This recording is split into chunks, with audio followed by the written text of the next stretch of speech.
오늘 일부 예배 목사님 통해서 주신 말씀대로 하나님만 바라보시고 무슨 말씀을 하시든지 그대로 행하시고, 오늘 본문에도 나오지만 일상의 삶에 감사함이 넘치시기를 축복합니다.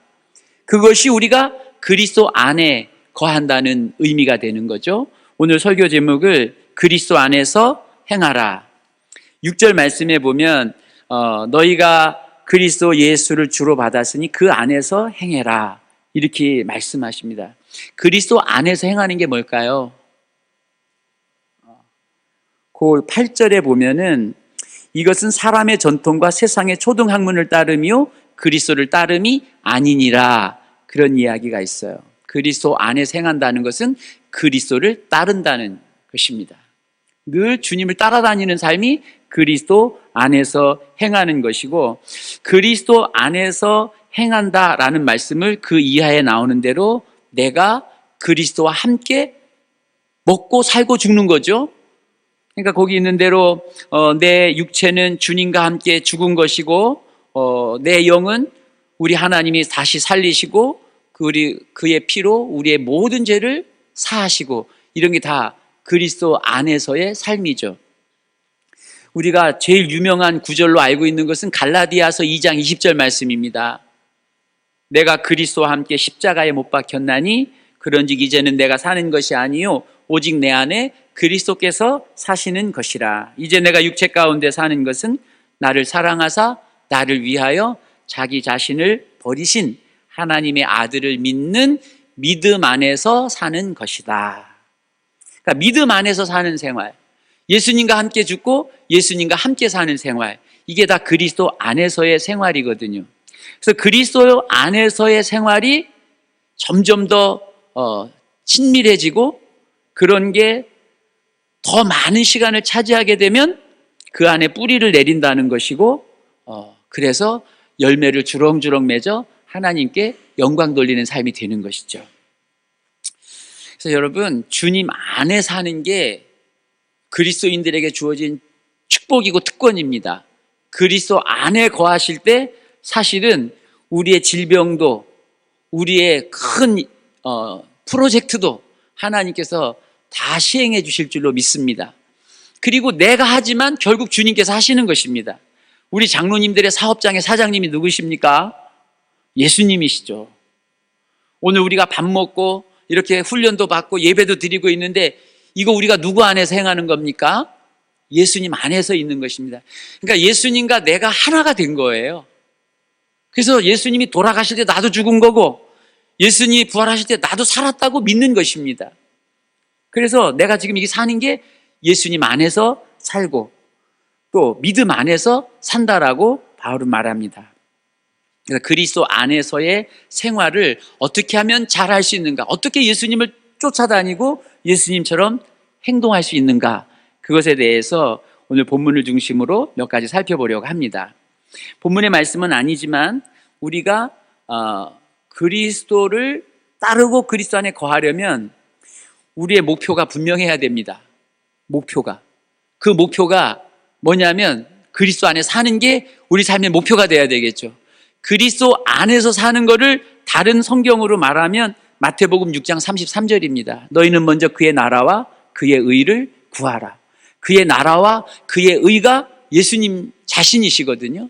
늘 주님을 구하시고 주님을 찾으시고 주님을 바라보시면 우리가 왜 주님을 따라야 되는지, 왜 예수님과 함께 살고 예수님과 함께 죽어야 되는지가 분명해지죠. 내 목적이 돈 버는 것이면 절대 그런 삶을 살 수가 없어요. 돈도 벌어야 되지만 그것이 최상의 목적이 되면은 주님 안에 거할 수는 없는 것입니다. 우리가 주님 안에 거하는 게 돈도 주님을 위해서, 명예도 주님을 위해서, 우리의 건강까지도 주님을 위한 것이 될 때 그리스도 안에 거하는 것이잖아요. 그래서 그리스도인의 삶의 목적은 먼저 그의 나라와 그의 의를 구하는 것이다. 그것이 분명할 때 뭐를 하든지 다 예수님 안에서 거하는 것이 되는 거죠. 그 나라의 왕이 예수님이시고 그 나라가 우리에게 가능했던 것이 예수님으로 말미암아 가능했던 것이기 때문에 새해에 여러분 생애 목적이 분명하시기를 축복합니다. 예수님이셔야 돼요. 항상 예수님이셔야 해요. 그거 왜 해? 그러면 예수님 때문에 하는데요. 예수님이 명령하셨기 때문에 하는데요. 이렇게 가야 되는 것입니다. 이게 예수님께서도 그렇게 강조하셨는데 잘 잊어버려요. 그리고 이렇게 잘 안 해요. 예수님 믿으면서 참 어려운 게 뭐냐면 내 감정, 지난주에 난 예배 시간에 말씀 들은 대로 우리의 감정에 휘둘리면 별거 아닌 것 같고 우리 믿음 생활에 시험이 돼요. 별거 아닌 게 시험이 되고 유혹이 됩니다. 그래서 항상 내 마음이 요동칠 때, 뭔가 편안하지 않을 때 물어봐야 돼요. 그거 왜 그래? 그러면 먼저 그의 나라와 그를 구하지 않았기 때문이기가 쉬워요. 그럼 뭘 구하나?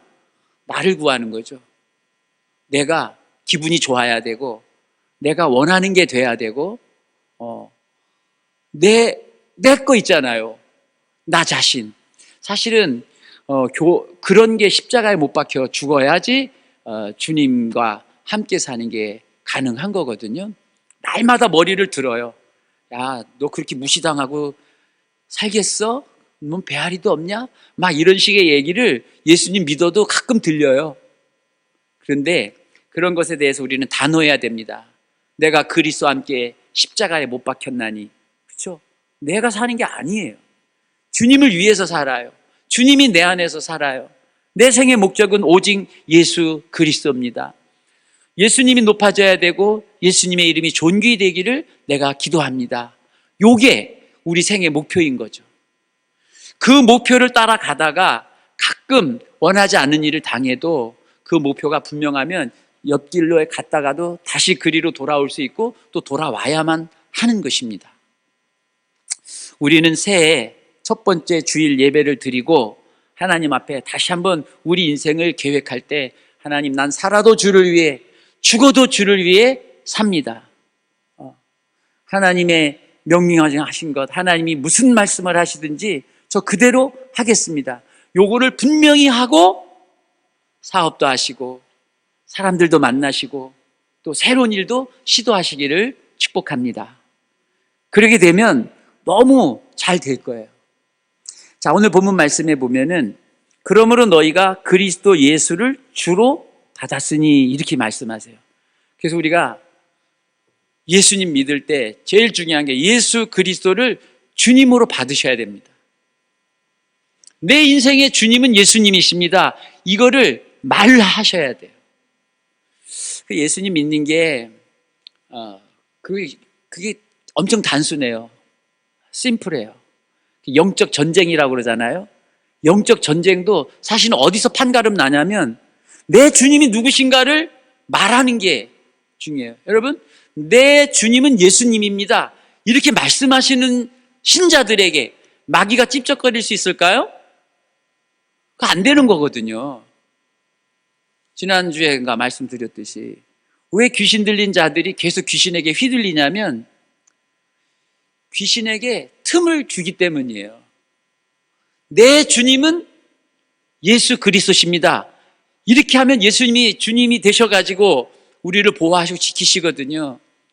근데 우리도 모르는 중에 무의식 중에 귀신이 들락날락 하도록 틈을 내보이니까 문을 열어놓으니까 그렇게 되는 거예요. 아니야, 난 예수님이 내 주님이셔. 난 예수님만 주님으로 믿고 경배할 거야. 이렇게 되면 그게 어디 악한 영들이 거짓말로다가 유혹하며 그러는 일이 있겠습니까? 그 말이 너무 중요한 말이에요. 너희가 그리스도 예수를 주로 받았으니. 과거형으로 되어 있는데, 그러니까 예수 그리스도를 주로 받는 게 영접이고 믿음이잖아요. 그러니까 날마다 고백하셔야 돼요. 나의 주님은 예수님이십니다. 우리 회사의 주님은 예수님이십니다. 우리 자녀들의 주님은 예수님이십니다. 늘 고백하고 주장하고 하나님 앞에 인정해 드릴 때 예수님께서 주님 노릇 하시지 않겠습니까? 정말 성령으로 말미암지 않고는 예수님이 주님이시다라고 고백이 안 된다고 배웠잖아요. 그러니까 예수는 주 항상 외치고 또 예수님이 내 주인님이십니다.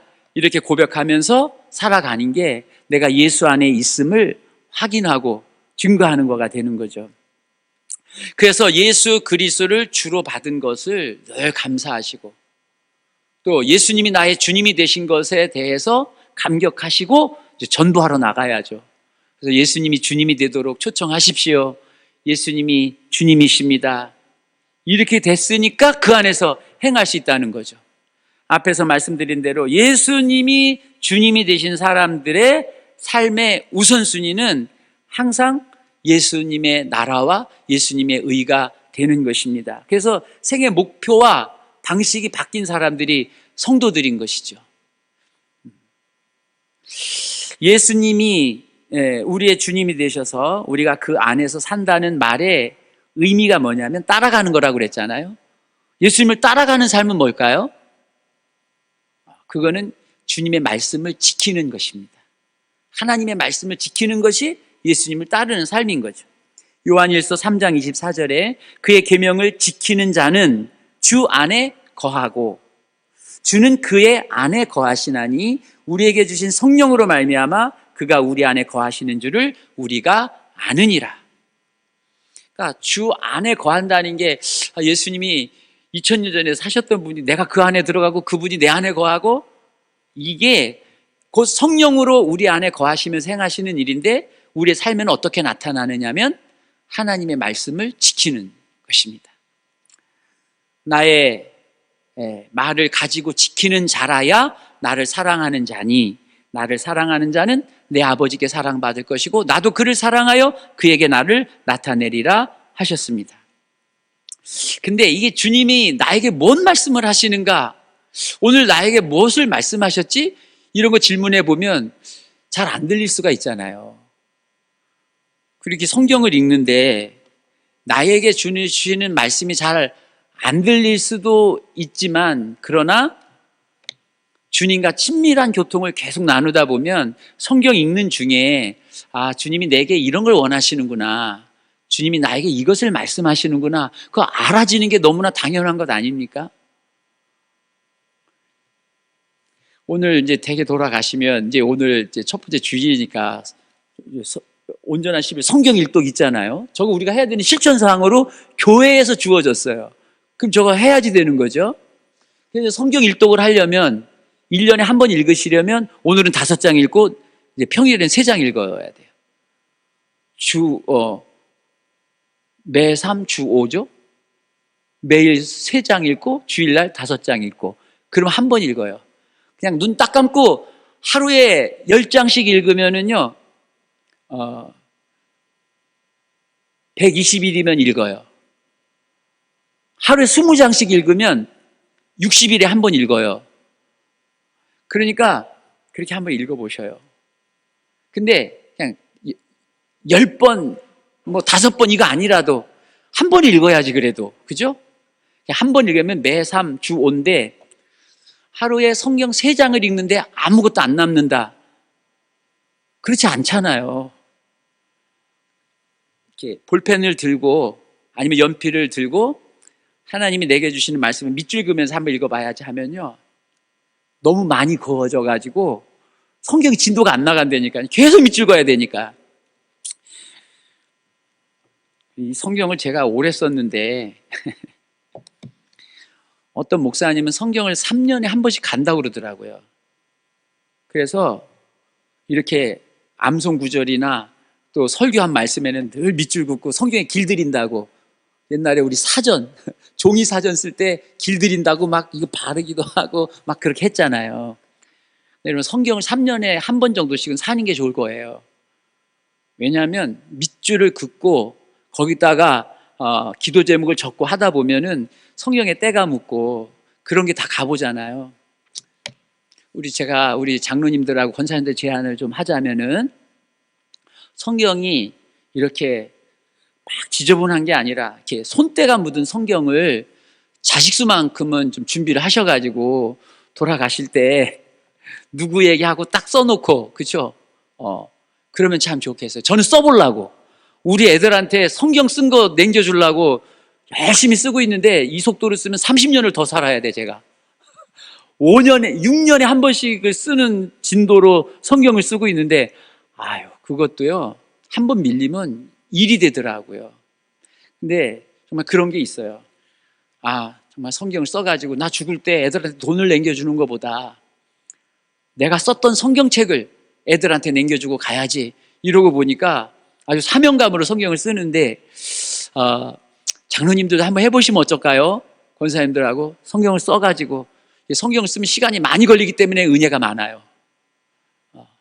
근데 또 엄마 아빠 손때가 묻은 성경을 애들한테 남겨주는 것도 우리가 자녀들한테 보여줄 수 있는 큰 믿음의 증거입니다. 그 D.L. 무디는 성경을 읽을 때마다 막 약속이 있으면 쭉 밑줄 긋고 T, 테스트. 안 믿어지는 경우, 네가 무슨 말을 하든지 내가 시행할 거야. 이러면 거기다 이렇게 쭉 밑줄 긋고 T, 테스트. 근데 다음에 성경 읽다가 그것이 응답이 됐으면 P, prove, 증명이 된 거예요. TP가 성경에 계속 쓰여져 있는데 무디의 말년에는 성경책이 대부분 P였대요. 다 그 말씀이 증거가 되었다라고 흔적을 남겼다고 그럽니다. 그러니까 이 하나님의 말씀을 읽고 묵상하고 이렇게 하는 것이 우리의 일상이 되어야 되는데 그 말씀이 흔적으로 남아서 우리 자녀들에게 아버지의 믿음의 여정이다 하고 남겨주면 너무 좋지 않겠습니까? 새해니까 작심 3일 3일마다 맨날 하셔가지고 성경 읽으시고 성경에다 밑줄 그으시고 표시하시고 또 중간중간 자녀들을 위한 중보 기도문도 적어 놓으시고 하면서 말씀 생활에 승리하시기를 바랍니다. 그게 주님 안에 거하는 것입니다. 그러다가 이제 주님이 하신 일이 우리 눈에 보여져서 이제 따르고 섬기고 이렇게 가는 거죠. 7절에 보면 그 안에 뿌리를 박으며 세움을 받아 교훈을 받은 대로 이렇게 나오는데 우리가 믿음의 뿌리가 계속 좀 깊어져야 되잖아요. 믿음이 깊어지고 넓어지고 이러는 게 결국 그리스도 안에서의 삶을 통해서 이루어지는 거거든요. 일본에 지진이 났는데 그렇게 강진이 나면은 그 집체들이 다 무너지는데 요번에도 무너지지 않은 집이 있더라고요. 내진 설계가 잘 된 집들은 요번 7.6 강도에도 그 집이 무너지지 않았어요. 근데 요번에 일본에서 일어난 그 지진이 내진 설계가 되지 않은 집들이 많았다고 해요. 그래갖고 그 도시가 너무 많이 피해를 입었는데 우리 믿음도 그렇지 않을까요? 마귀도 와서 흔들고 세상도 한번 흔들고 어제 그제 연평도에 200발이나 미사일이 날라오고 막 이러는 일들이 있는데 앞으로는 더 그럴 거예요. 대부분 학자들은요, 지나간 코로나보다 더한 것들이 앞으로 오게 된다고 얘기해요. 그럼 그럴 때 우리가 우리 믿음을 잘 지키려면 뿌리를 깊게 내려야 되고 넓게 내려야 돼요. 뿌리가 얕으면 금방금방 흔들리게 됩니다. 코로나 때 우리 한국교회가 참 어려웠죠. 방역한다고 대부분 교회들이 문 닫았거든요. 그때 우리 카톡방에도 보면 이거는 상대방의 건강을 지켜주기 위한 것이다 그러면서 그 와중에 그 문 안 닫는 교회들이 있었어요. 그런 교회들에게 막 이제 MBC에 가서 그 막 찍고 교회에서 뭐 어쩌고 저쩌고 하는 일이 있는데 제가 선교사로 파송받았던 그 인천교회 목사님은요 계속 그 교회에서 예배 드렸대요. 그냥 구청에서 사람들 나오면 도망 다니고 예배 시간이 들쭉날쭉해서 일부러 11시 예배에 오니까 새벽 예배가 대예배가 되기도 하고 저녁 예배가 대예배가 되기도 하고 교인들이 조를 짜가지고요 하나님 앞에 예배를 사수하겠다 해가지고 그걸 한 거예요. 이제 제가 인도에서 돌아와가지고 그 교회 갔잖아요. 그런데 목사님이 그러시더라고요. 야야야, 그 난리 속에 하나님 앞에 예배 빼먹지 않으려고 그렇게 애를 썼더니 하나님이 저거 우리에게 선물로 주셨다 하시면서 선교관을 보여주더라고요. 교회 앞에 25억짜리 그 선교관을 샀어요. 그것도 시가는 한 40억 되는데 장로님이 이렇게 한번 말씀드렸잖아요. 그죠? 다니면서 한 25억 정도에다 살 수 있으면 좋지 않을까 하고서 알아봤더니 건물이 나와갖고 그 건물을 사가지고 이제 감정을 해보니까 30억이 훌쩍 넘는 그 정도 가치가 있는 건물이라 하더라고요. 물론 이제 이런 게 우리들이 하는 어떤 평가의 기준이 되는 건 아니지만 한 가지 분명한 건 우리의 믿음의 뿌리가 어느 정도인가라는 거는 늘 점검해 봐야 돼요. 이왕 예수님 믿는데 그 안에 뿌리를 깊이 내리고 무슨 시험이 와도 흔들리지 않고 갈 수 있어야 되지 않겠습니까? 그러려면 우리가 자꾸 교훈을 받아야 되더라고요. 교훈을 받은 대로 우리가 어떤 교훈을 받고 있는가, 하나님 앞에 더 아주 레디컬이라는 책도 있었는데 그냥 액면 그대로 받아들이고 시키는 대로 하기로 작정하고 갈 때 하나님 아버지께서 다 책임져 주신다. 그런 간증들을 요즘에 종종 듣는데 앞으로 우리 믿음을 흔들고 우리가 말씀에서 그냥 적당히 타협하면서 가는 세상이 될 거예요. 이때에 하나님이 우리에게 요구하시는 바가 무엇인가? 요한계시록 1장 3절이 이 예언의 말씀을 읽는 자와 듣는 자들과 지키는 자들이 복이 있다고 말씀하셨거든요. 그러니까 마지막 때 우리 성도들의 피난처가 어디냐? 하나님의 말씀이다. 여러분 지금 전쟁 터지면은 서울이나 평택이나 아무 상관없어요. 지금 뭐 북한에서 미사일 쏘면 미국까지 날아가는 세상인데 여러분 어디로 피하겠습니까? 우리가 피할 때는 하나님의 말씀이거든요. 하나님의 말씀이 있는 곳에 가서 거기서 우리가 하나님 나라의 소망을 가지고 사는 것이 가장 안전한 지대이고 그러다가 이 땅에서 우리가 죽는 경우가 생긴다 하더라도 하나님의 나라로 딱 직행할 거 아니겠습니까? 우리가 그런 가운데서 평안을 누리셔야지 깊이 동굴 쌓고 대피소로 피하고 그런 세상이 아닙니다. 앞으로 전쟁 나면 그냥 종말이 되는 것이기 때문에 이럴 때 우리가 더 말씀 사랑하고 주님이 주시는 교훈을 잘 받고 살아가는 거, 그게 주님 안에 거하는 것입니다. 예수님이 말씀이시기 때문에 자꾸 말씀을 읽고 자꾸 말씀을 묵상하고 암송하고 이게 우리가 안전할 뿐만 아니라 그것이 영역이고 체력입니다. 하나님의 말씀을 읽으면 건강회복을 받아요. 소리내서 읽으면. 아셨죠? 하나님의 말씀을 소리내서 큰 소리로 긴 호흡으로 자꾸 읽으시면 건강회복을 누립니다. 세 번째, 그리스도 안에 거한다는 말의 의미가 감사함이 넘치는 거죠. 늘 감사한 거죠. 감사가 넘치면 단순해지고요. 짜증을 자꾸 내면 인생이 복잡해진답니다. 그러니까 자꾸 감사가 넘치도록 일상에서 그렇게 되는 거죠. 15절에 보면 통치자들과 권세들을 무력화하여, 난 주님께서 이런 역사들을 우리나라에 꼭 일으켜 주시길 기도합니다. 막 잔머리 굴려가지고 막 이래저래 막 하더라도 하나님께서 무력화시킬 수 있다고 저는 믿어요.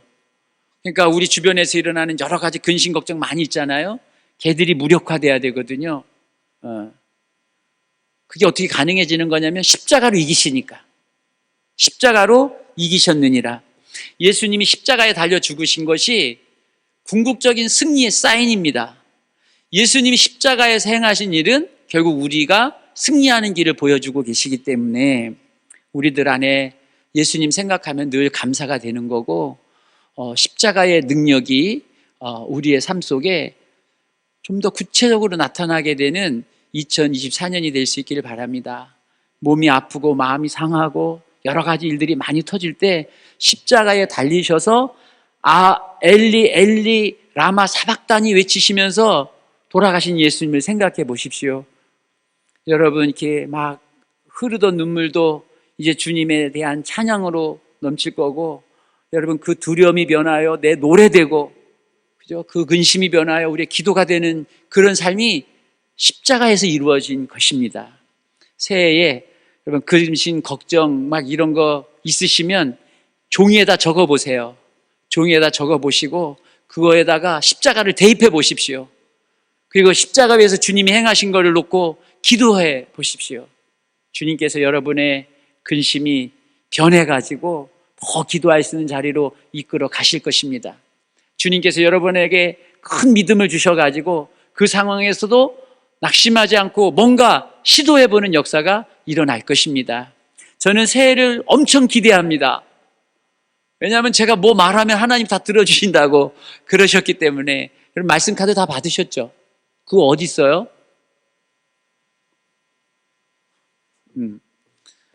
저는 새 성경 사가지고 성경책에 딱 오려 붙였어요. 본드로. 꼭 그렇게 하세요. 그 말씀을 붙잡고 자꾸 묵상하다 보면은 그 말씀이 여러분에게 용기도 주고 희망도 주고, 또 지금 무슨 중요한 일들을 시행하실 때도 그 말씀 붙잡고 기도하다 보면 하나님께서 지혜를 주실 거예요. 그 말씀 붙잡고, 홍강교회 말씀 카드 너무 좋았어. 기도 제목 다 적으셨어요? 5줄 있던데. 5줄의 기도 제목, 꼭 하고 싶은 기도 제목 다 적고요. 그 성경 읽기 표가 있잖아요. 그 성경 읽기 표에 이렇게 표시하시면서 말씀 생활 잘 하십시오. 그게 그리스도 안에 거하는 생활입니다. 그리스도 안에 거하시면서 여러분 승리도, 또 여러분 형통함도, 건강도, 평안도 다 이 말씀으로부터 주어질 것을 믿습니다. 새해에 그리스도 안에 거하셔서 주님이 약속하신 풍성한 삶의 주인공 되시기를 예수님 이름으로 축복합니다. 아멘.